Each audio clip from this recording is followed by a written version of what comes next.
Olá, amigos da Velocidade, sejam muito bem-vindos a mais um Velocidade Alternativo, seu resumo semanal do esporte a motor. Neste domingo tivemos o Grande Prêmio do Bahrein, quarta etapa da Fórmula 1 em 2025, com vitória de Oscar Piastri, George Russell e segundo, e Lando Norris completou o pódio.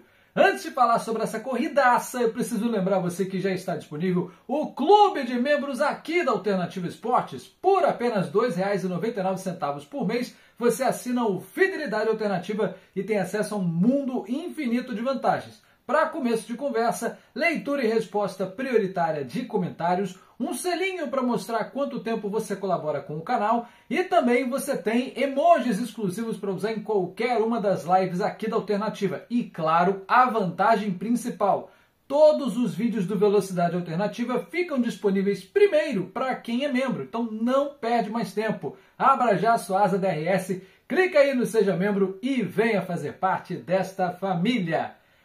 Agora sim, meus amigos, vamos falar deste final de semana, depois de uma corrida muito sonolenta no Japão, até porque estávamos na madrugada. O Bahrein nos trouxe grandes surpresas, né? Um bom final de semana de corrida que pudemos acompanhar nesses últimos 3 dias, né? Para começo de conversa, eu já vou dar um spoiler aqui, né? Nesse final de semana tivemos Fórmula 2 e Fórmula 3 como categorias de suporte e mais uma vez teve Brasil no alto do pódio. Rafa Câmara repetiu a boa atuação da estreia na temporada e fez pole position da corrida principal, volta mais rápida, ganhou a feature race e ainda por cima meteu mais de 6 segundos no segundo colocado. Só dá Brasil na Fórmula 3, é o primeiro ano do Rafa na categoria e caminha passos largos para no ano que vem, quem sabe, já estar aí na Fórmula 2. Começa muito bem e a Fórmula 3, para quem acompanha, sabe, é difícil. São 30 pilotos, se destacar, fazer um bom treino é muito difícil, então o começo dele realmente é bastante empolgante. Parabéns, Rafa, continue com o seu sucesso. Outra novidade desse final de semana é que a Ferrari trouxe um assoalho. Depois daquela vergonha no Grande Prêmio da China, onde o Hamilton acabou sendo desqualificado, aliás, o Hamilton e o Leclerc por motivos distintos, mas o Hamilton por causa do desgaste do assoalho, a Ferrari trouxe uma prancha completamente nova, cheirando a novinha, para esse Grande Prêmio do Catar e já pôde usar nos treinos livres. A expectativa é de um pacotão de atualizações em Miami daqui a algumas semanas, ali na primeira semana de maio. Então a Ferrari realmente está comendo poeira das adversárias e precisa melhorar. Então vai trazendo atualizações sempre que possível. Esse final de semana também marcou a primeiro grande desfile de pilotos novatos na Fórmula 1. O Bahrein é uma das pistas muito propícias, né, para se trazer os novatos. Lembrando que agora a regra são 4 vezes, né, que a equipe tem que ceder um de seus carros, 2 por piloto, para pilotos que completaram no máximo 2 corridas nos últimos meses. Então, nós tivemos, como você já tinha visto no Velocidade Alternativa da semana passada, o Ryo Hirakawa estreando na Haas, na vaga do Berman, o Beganovic na Ferrari, no carro do Ferrari, o Ayumu Iwasa no carro do Verstappen na Red Bull, falarei mais sobre isso já no treino livre 1,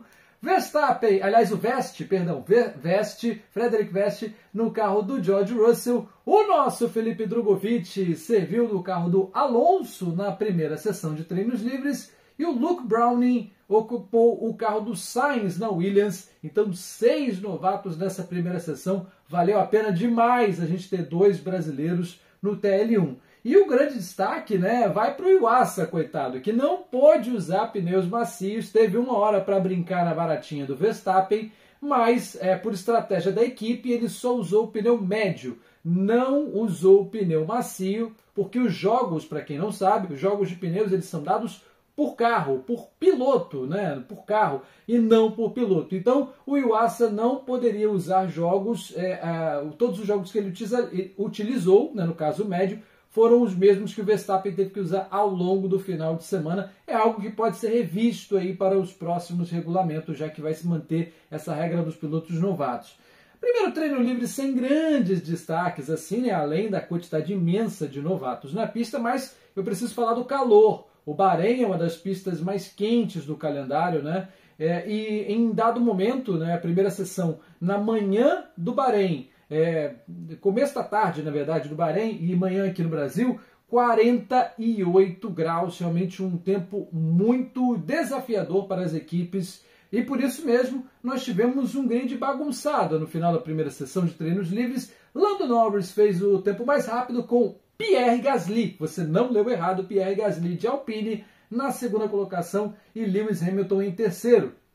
O Lando Norris marcou 1:33.204 nessa primeira sessão. Aí no TL2, tudo muda. Além do fato já conhecido que o TL2 é feito para ter as simulações de corrida, né? Ainda assim tivemos tempos muito mais rápidos. Por quê? Porque a pista esfriou, né? O Bahrein tem essa particularidade. O primeiro trabalho de pista é sempre no fim da tarde e o segundo trabalho de pista já é à noite, quando, digamos, tem uma temperatura habitável no Bahrein. E o pneu se adapta muito melhor com essa temperatura menos quente. E por isso, na segunda sessão de treinos livres, as simulações foram feitas e o destaque aqui vai para Isaac Hadjar, o francês, sim, o francês da Racing Bulls, teve o melhor desempenho dos 4 carros do grupo Red Bull. Ele ficou em sexto lugar, à frente do Verstappen, e a 7 décimos de segundo do tempo mais rápido. Lembrando que ele marcou esse tempo com pneu médio, não foi nem com o macio. E, bom, os tempos, como disse, baixaram vertiginosamente na segunda sessão. Piastri, Norris e Russell foram os mais rápidos, 1:30.505, o tempo marcado pelo australiano. Você vê aí a Ferrari dominando, McLaren dominando desde a sexta-feira. Passando para o sábado, a gente teve o treino livre de número 3. O grande destaque dessa sessão foi a areia invadindo a pista por conta do circuito de Sakir ser no deserto, né, do Bahrein. O fato é que muitas rajadas de vento levaram um pouquinho de areia e vários pilotos, não só por causa da areia, mas vários pilotos reclamaram pela pouca aderência da pista. É um asfalto de mais de 20 anos, que nunca foi recapeado. Vimos aí Japão, China, Austrália, todo mundo mexendo nos seus circuitos recentemente, mas o Bahrein não falta dinheiro, né? O que não falta ali no Oriente Médio é justamente dinheiro, mas por opção dos organizadores, o asfalto não foi recapeado e os pilotos sentiram um pouco. Acho que isso pode acabar sendo modificado nas próximas 2 temporadas, porque mais tempo do que esse asfalto já está mais de 20 anos. Acho que a FIA não vai gostar muito, né? Deve implicar com essa questão em breve. Mas o treino livre 3, o outro grande destaque, foi a única bandeira vermelha dos treinos, né? Aliás, não foi nem bandeira vermelha, foi um Virtual Safety Car provocado pelo Hülkenberg, que a outra particularidade do circuito do Sakir é áreas de escape muito longas, né? E não é com grama, é com areia. E aí o Hulk parou do lado da pista, foi removido rapidamente, Virtual Safety Car, o carro dele apagou completamente e foi removido. Rapidamente, inclusive, né, parou próximo de uma agulha. Nessa terceira sessão, a última de treinos livres, Oscar Piastri foi o mais rápido, com Lando Norris na segunda colocação e Charles Leclerc em terceiro, 1:31.646. Aí nós passamos para a classificação, o trabalho para definir o grid da corrida de domingo, e na primeira sessão, infelizmente, o nosso Bortoleto acabou ficando entre os mais lentos, eliminados nessa sessão inicial, Albon, Lawson, Bortoleto, Stroll e Behrman.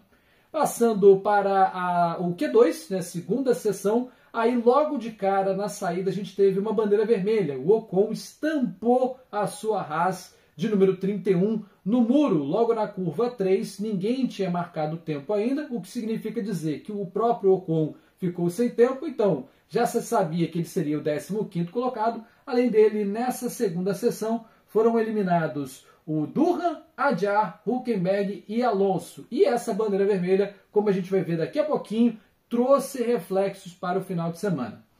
Passando para a etapa decisiva, né, do treino, o Q3, as McLaren obviamente foram soberanas, né? E para mim acho que até foi um resultado surpreendente não ser dobradinha, né? Não ser 1-2, porque as McLaren estavam num outro patamar, muito mais rápidas do que qualquer outro carro. Mesmo as Ferraris, as Mercedes, que tiveram algum brilhareco durante o final de semana, não conseguiram chegar nem perto. Oscar Piastri marcou o tempo mais rápido, e aí eu vou dar, você está vendo aqui do lado, a classificação de pista, mas eu vou dar a classificação do treino, né, da largada, porque teve mudanças pós-classificação. Piastri e Leclerc fizeram a primeira fila, Russell e Gasly a segunda, Antonelli e Norris a terceira, Verstappen e Sainz na quarta fila, veja só, Verstappen apenas em sétimo. E na quinta fila, Hamilton e Tsunoda, aliás, outro desempenho decepcionante do Hamilton, apenas o nono lugar com essa Ferrari. É muito pouco, eu sei, ele ainda tem que se adaptar ao motor Ferrari, mas está devendo desempenho. Bom, por que a classificação que eu falei aqui foi diferente dessa que você viu ao lado, a classificação de pista? Simples. A Mercedes utilizou de uma malandragem lá no Q2, né? Depois da bandeira vermelha, tem um tempo e a FIA estipula, olha, a sessão vai voltar a tal horário em tantos minutos. As equipes não podem simplesmente soltar os seus carros assim que recebem esse aviso, e foi o que a Mercedes fez. Ela colocou os seus carros na chamada linha rápida, né, no pit lane, muito antes do que devia. Então, o Russell e Antonelli tiveram, de certa forma, uma vantagem, tiveram mais tempo de pista assim que o sinal verde foi dado. É uma infração das regras, e aí a Mercedes foi punida com uma posição em cada um de seus pilotos. Então, o Russell, que classificou em segundo, caiu para terceiro, mesma coisa com o Antonelli, que classificou em quarto e caiu para a quinta colocação. Bom, passamos para o domingo, corrida num horário completamente diferente. Alguns pilotos reclamaram disso, né? Porque as 5 sessões tiveram ali horários que não condiziam muito, né? Os próprios treinos livres com uma condição de pista completamente diferente da que eles teriam na corrida. Como é que você treina se não é essa condição de pista que você vai ter? Uma coisa é a meteorologia acabar te traindo, como foi na Austrália, né? Você treinar no seco e correr no molhado, mas você treinar com uma condição de pista muito quente e pegar ela bem mais gelada, atrapalha.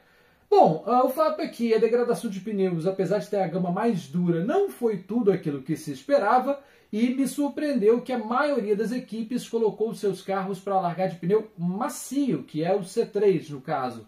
Tivemos aí alguns doidinhos do bairro, né, para poder largar de pneu médio, e exatamente foram Leclerc e Hamilton, né, as duas Ferrari, Alonso, Lawson e Bortoleto. Todos esses largaram de pneu médio, visando um stint maior, e o restante do grid, todos eles de pneu macio, o C3. Na largada, não tivemos grandes emoções, até porque era o Piastri e não o Norris na primeira colocação. O Leclerc caiu para a quarta colocação, foi superado ali pela Mercedes do Russell e também pelo Norris. O Norris, aliás, ganhou 3 posições na largada, cabe o destaque, mas não foi quem ganhou mais. O Berman ganhou 5 posições na largada e o Verstappen ainda foi superado, caiu para a 8ª colocação. Depois, grande destaque da prova mesmo foi o Adjar, né, que ainda não conseguiu administrar bem os seus pneus, isso é comum para um novato, e o pneu macio, que deveria durar 11 voltas, pelo menos, durou 7 na mão do francês, ele foi o primeiro a parar. Depois, na sequência, volta 9, tivemos os pitstops aí de Hamilton e Tsunoda, além do Sainz, né, a Ferrari conseguiu fazer o double stack, que para padrão Ferrari realmente foi uma proeza, muito bem treinado. Na volta, aliás, o Sainz caiu para a 18ª colocação depois dessa parada. O Antonelli foi para a 5ª colocação na volta de número 10. Depois nós tivemos na sequência o Norris e Verstappen colocando os pneus novos, né, sendo que o Verstappen saiu de duro na volta de número 11 e o Gasly também parou. Piastri resolveu parar na volta de número 14, Hamilton e Leclerc, que tinham pneus médios, pararam na volta de número 18. O Hamilton finalmente conseguiu passar a dupla Durham e Verstappen, aliás, uma jantada sensacional na volta de número 23, e o diretor de TV conseguiu perder essa linda ultrapassagem do Hamilton, mas na sequência a gente teve aí na volta 27 o Verstappen parando de novo para colocar pneus médios, estragou completamente a sua corrida. Aliás, as paradas da Red Bull foram muito ruins, eles tiveram alguns problemas ali na sinalização que o piloto vê, então perderam muito tempo. Tanto o Tsunoda quanto o Verstappen foram atrapalhados pela equipe nos pitstops. A segunda do Verstappen foi péssima. Aí a gente teve um safety car causado por conta de detritos na pista. Para mim, foi uma preciosidade gigantesca. Foi meio que, a gente tem que dar emoção para essa prova, então mete um safety car aí para juntar tudo. Eu explico. Lá na frente, Piastri estava tirando vantagem como se não fosse amanhã. Ele podia parar, tomar um cafezinho, ir ao banheiro, tirar o macacão completo, que ainda voltaria na liderança. Tinha ali uns 15, 16 segundos de frente para os demais competidores. A Mercedes não fazia menção de sequer tentar se aproximar, Norris também não. Aliás, a corrida do Norris era outra, né? Tentar chegar ali na terceira, quem sabe segunda colocação. E o que acontece foi, houve alguns toques entre pilotos ali do meio para o final do grid, que soltaram alguns detritos, alguns pedacinhos de carro que não pareciam ser muito relevantes, mas a direção de prova, com bastante preciosismo, acabou decretando safety car. O que significa isso?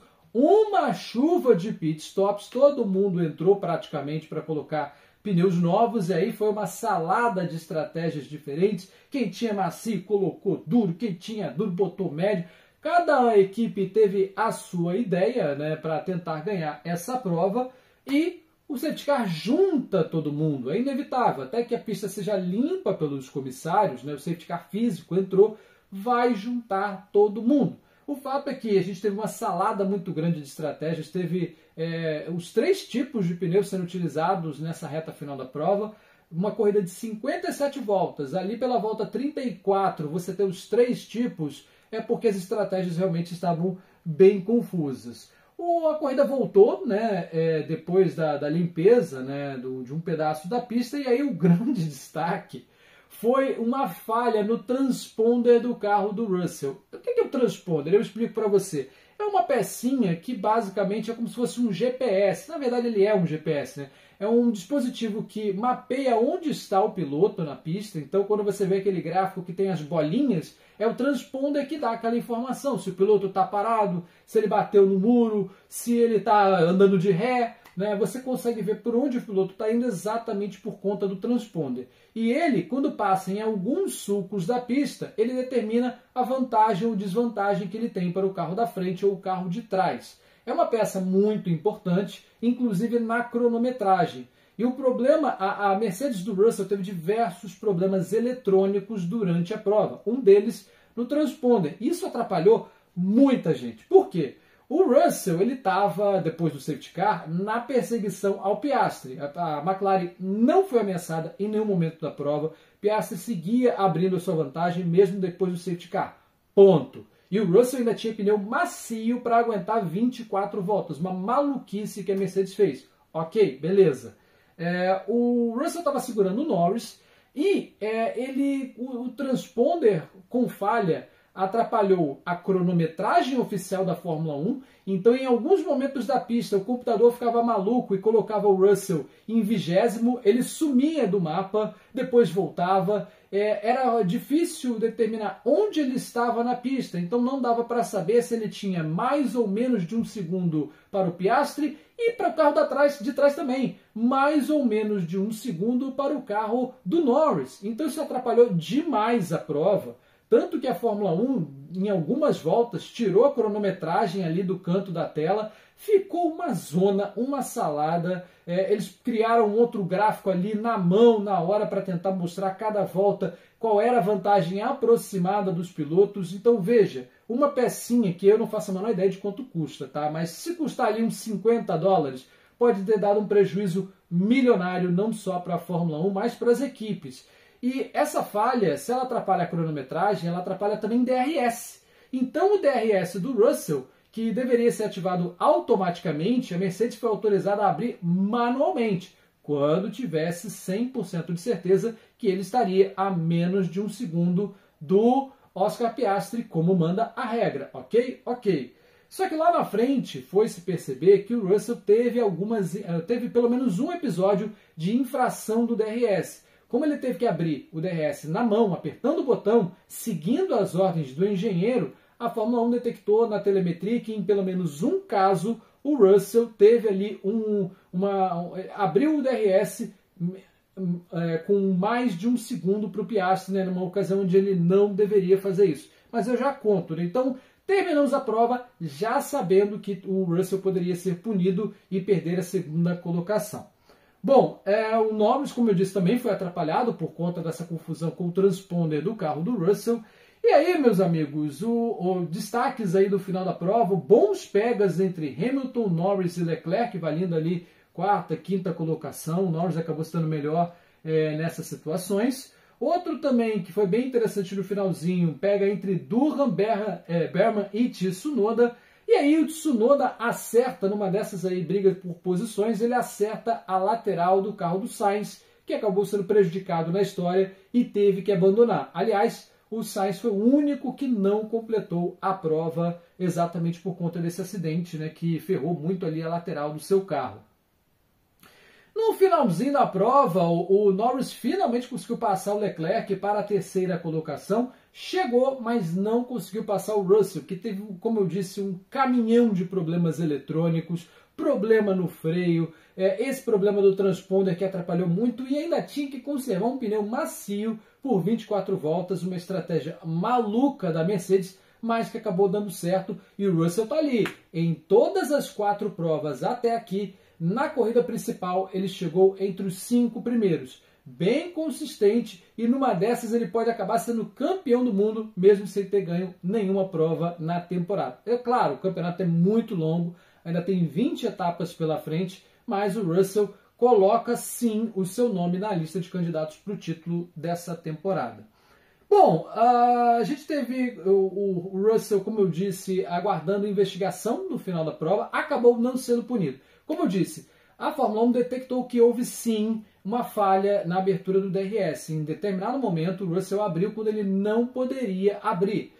Teve um ganho esportivo de 2 centésimos, se eu não me engano, mas logo na curva seguinte, isso com dados da telemetria, tá? Não estou inventando na minha cabeça não. Logo na curva seguinte ele perdeu quase 3 décimos, né? Então ele perdeu muito mais do que ganhou, por isso não houve ganho esportivo, conclusão da FIA, não vamos punir o Russell. Com isso, os 10 primeiros foram aqueles mesmos que chegaram na pista, e eu trago para você os pontuadores, além do pódio de Piastri, Russell e Norris, Leclerc, Hamilton, Verstappen, Gasly, Ocon, Tsunoda e Berman foram os 10 primeiros que somaram pontos. E eu registro aqui, Verstappen praticamente saiu no braço com a equipe, muito insatisfeito. A imprensa inglesa conseguiu inclusive flagrar momentos de discussões muito acaloradas entre Helmut Marko e outros membros da Red Bull. Então a coisa tá feia na equipe austríaca. Bom, meus amigos, eu já passei a classificação, então agora é hora de conferir quem mandou bem e quem mandou mal nesse final de semana. É hora do sobe e desce. E eu começo, obviamente, com Oscar Piastri. Ninguém achou o australiano o final de semana inteiro. Mandou bem demais o menino, segunda vitória dele na temporada, marca mais uma ali no capacete do Lando Norris e vai se credenciando ao título. Em alguns momentos da prova ele chegou a estar na liderança do campeonato, né, porque o Norris estava mais abaixo, mas o Norris acabou, como a gente vai ver aqui, superando ele por muito pouco. Pode ser ultrapassado já na próxima prova. O equilíbrio das McLaren está muito grande e vamos ver, né, se não acontece igual 2007, por exemplo, né, que as duas McLaren, inclusive na mesma equipe, né, Hamilton e Alonso, se bicando a temporada inteira, acabou que o título sobrou no colo do Raikkonen, né? Isso pode acabar acontecendo se a McLaren não definir claramente quem será o seu primeiro piloto. Bom, outro que mandou bem no final de semana foi o Russell, né? Como eu citei aqui, foi na raça, né? O George Russell com problemas eletrônicos, tendo que conservar pneu, tendo o líder do campeonato na cola dele, não poderia deixar passar, problemas nos freios, então realmente foi na raça e o George Russell merece muito, né? O Hamilton acabou sendo eleito o piloto do dia, né, na votação popular, mas eu acho que o Russell era um forte candidato. Foi um final de semana onde ele foi discreto, mas teve uma atuação muito consistente. Acho que essa é a melhor palavra para definir. Gostei também no final de semana do Charles Leclerc, né? Vai se salvar uma alma nos céus porque eu estou elogiando o Monegasco. Mas foi assim, ele teve a coragem no começo do final de semana de avisar, olha, o Hamilton vai tomar um caminho e eu vou tomar outro, né? Cada engenheiro vai trabalhar de forma separada, porque o Leclerc gosta de um carro de um jeito e o Hamilton gosta de outro, completamente diferente. Então, acabou que a aposta do Leclerc se pagou, foi o melhor carro da Ferrari no Bahrein e se credencia sim, né? Como vamos ver aqui na classificação, também é um dos candidatos para o título, mas vai precisar remar muito e, claro, vai precisar que o carro vermelho italiano melhore também demais ao longo dessa temporada.